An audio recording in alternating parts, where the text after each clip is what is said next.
And here is the Artist's Almanac for February 27, 2018. It's the birthday of American author John Steinbeck, born in 1902 in Salinas, California. Born to John Ernst Steinbeck, a county treasurer, and Olive Hamilton, a schoolteacher, John Jr. was raised in a modest home with 3 sisters and decided to become a writer when he was 14 years old, writing stories and poems in his bedroom. Steinbeck enrolled at Stanford University in 1919 but dropped out in 1925, having taken only classes that interested him, without a focus on any particular degree. During his long writing career, Steinbeck authored 27 books, including 16 novels, 6 nonfiction books, and 2 collections of short stories. He's widely known for the comic novels Tortilla Flat and Cannery Row, the multi-generation epic East of Eden, and the novellas Of Mice and Men and The Red Pony, but most importantly his seminal work, Grapes of Wrath. Most of Steinbeck's work is set in central California, particularly in the Salinas Valley and along the California coast. His works frequently explored the themes of fate and injustice, especially as applied to downtrodden or everyman protagonists, and is on full display in his masterpiece, Grapes of Wrath.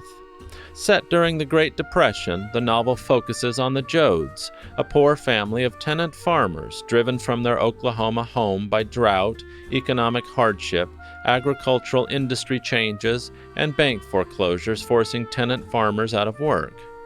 Due to their nearly hopeless situation, and in part because they are trapped in the Dust Bowl, the Joads set out for California.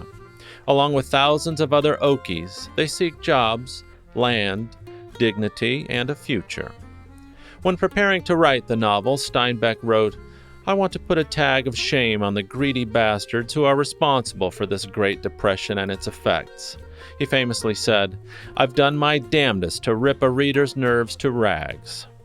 This work won a large following among the working class due to Steinbeck's sympathy for the migrant workers' movement and his accessible prose style.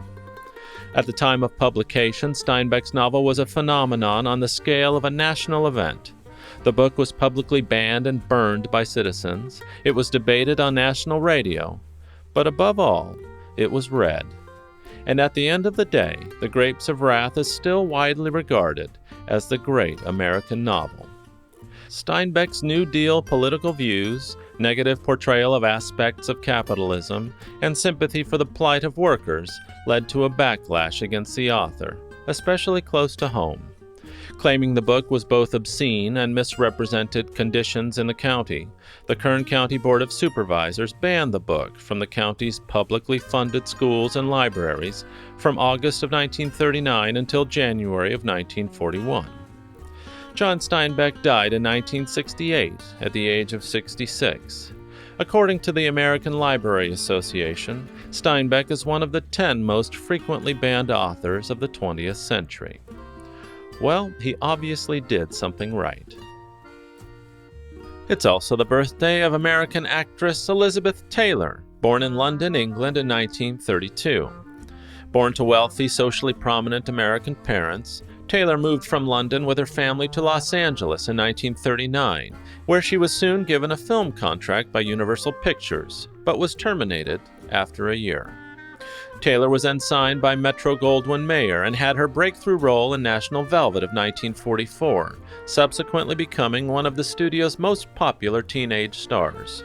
However, Taylor resented the studio's control and disliked many of the films to which she was assigned, but began receiving roles she enjoyed more in the 1950s, particularly with the epic drama Giant, alongside James Dean, and the film adaptations of plays by Tennessee Williams, Cat on a Hot Tin Roof, and Suddenly Last Summer, for which she won the Golden Globe Award for Best Actress. Having won an Academy Award for her role in 1960's Butterfield 8, she went on to a record-breaking million-dollar deal for the title role of Joseph L. Mankiewicz's Cleopatra of 1963, the most expensive film ever made up to that point.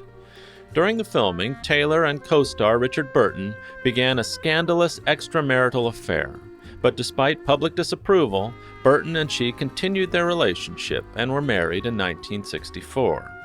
They'd go on to star in 11 films together, including Who's Afraid of Virginia Woolf, a performance which would earn Taylor her second Academy Award. She and Burton divorced in 1974, but reconciled soon after, and were shortly remarried in 1975, then shortly divorced again in 1976. A decade later, in 1987, Taylor became the first celebrity ever to launch a perfume brand, Elizabeth Taylor's Passion, for Elizabeth Arden. And 4 years after that came the release of the smash hit perfume, White Diamonds. Taylor was also one of the first celebrities to take part in HIV/AIDS activism. She co-founded the American Foundation for AIDS Research in 1985 and the Elizabeth Taylor AIDS Foundation in 1991. Using profits from the sale of White Diamonds, Taylor contributed millions of dollars for the cause and dedicated the remainder of her life to philanthropy. After many years of ill health, Elizabeth Taylor died from congestive heart failure at the age of 79 in 2011. The problem with people who have no vices is that generally you can be pretty sure they're going to have some pretty annoying virtues, she once said. What a gal. Thanks for listening. Be kind, do good work, and until next time.